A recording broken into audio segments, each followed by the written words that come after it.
dalka Mareykanka ayaa markii ugu horeysay laga helay xoonka dadka dila dalka Mareykanka oo la daalaa dhacaya weerarka xanuunka coronavirus ee sida baan u saameeyay wadamada caalamka ayaa haddana waxaa ka bilowday cabsi kale oo aad u weyn kadib markii uu gaaray xoonka dadka laaya kaasoo markii ugu horeysay lagu arko dalkaasi. xoonkan ayaa ah mid dhererkiisu uu la egyahay 2 inji oo ah mid lagu yaqaano qaaradda Aasiya ayaa markii ugu horeysay abid lagu arkay dalka Mareykanka gaar ahaan xeebaha dhinaca galbeed. dhowr qaniinyo oo xayawaankan uu ayay dadka u dhiman karaan. dhinaca kale wuxuu xoonkan cadowga ugu weyn ku yahay shinnida taasoo uu ka burburiyo dhammaan meelaha ay malabka ku samaysato. ukumaha shinnida waxaa cuna xoonka yaryar ee ka mid ah xaynta weerarka geysata. saynisyahanada Mareykanka ayaa hadda aad ugu mashquulsan sidii ay ula dagaalami lahaayeen xoonka ka hor inta uusan baabi'inin dhammaan shinnida ku nool dalkaasi. inkastoo xoonka dilaaga ee Aasiya uu badanaa dadka ka weecdo, haddana qaniinyadiisa ayaa la aaminsan yahay inay sanad walba disho dad ka badan 50 ruux sida uu qoray wargeyska New York Times ee kasoo baxa dalka Mareykanka. wuxuu xayawaankan waqooyiga Ameerika markii ugu horeysay gaaray bishii Agoosto ee sanadkii 2019 xilligaasoo lagu arkay meel ka mid ah dalka Canada. jaamacadda gobolka Washington ma hubto goorta iyo qaabka uu xoonkan markii horeba uu ku tagay waqooyiga Ameerika, laakiin dadka shinnida dhaqda ee ku nool gobolkaasi ayaa bilihii ugu dambeeyay soo tabiyay dad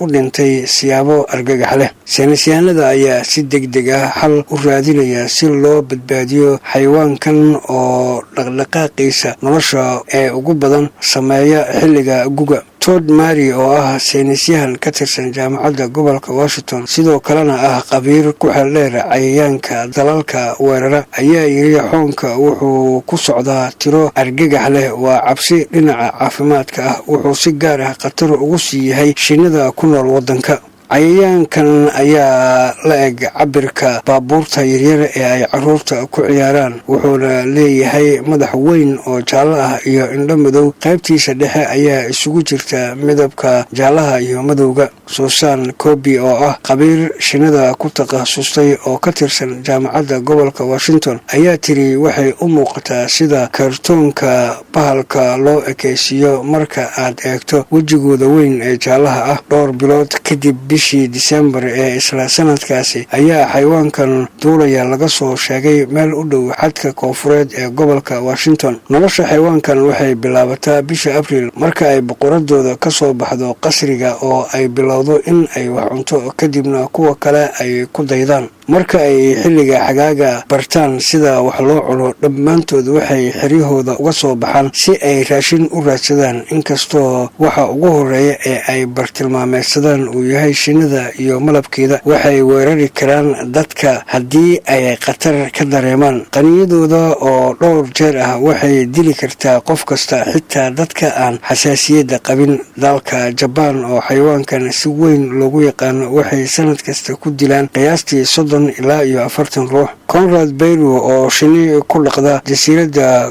Vancouver oo weerar kala kulmay mid ka mid ah xayawaanadaas ayaa sheegay in markii uu qaniinay uu dareemay xanuun weyn, waxayna ila ahayd sida anigoo bir kulul la igu dhajiyay oo kale. saynisyahanada jaamacadda gobolka Washington waxay xilliga guga bilaabi doonaan inay raadiyaan boqoradda xoonka si ay degdeg ugu ciribtiraan. shinnida ku nool dalka Mareykanka ayaa horeyba cadaadis ula kulmaysay intii u dhaxaysay sanadihii 1947 ilaa 2017. tiro ka mid ah boqortooyooyinka shinnida waxay hoos uga dhaceen tiradii ay horey u ahaayeen ee ahayd 6 milyan, waxayna hadda gaarayaan 2.5 milyan oo keliya. sanadkii lasoo dhaafay 2019 cilmibaarayaasha jaamacadda Maryland waxay soo tabiyeen in 40% shinnida dalkaasi ay ku dhinteen hal xilli oo qabow daran uu jiray inta u dhaxaysay sanadihii 2018 ilaa 2019. waana tiradii ugu badneed ee hal mar baaba'da. cunooyinka laga sameeyo malabka ayaa aad looga isticmaalaa Mareykanka. dhaqaalaha wadankaasina waxay sanad walba ku kordhiyaan lacag dhan 15 pound oo u dhiganta $12 sida laga soo xigtay waaxda beeraha Mareykanka.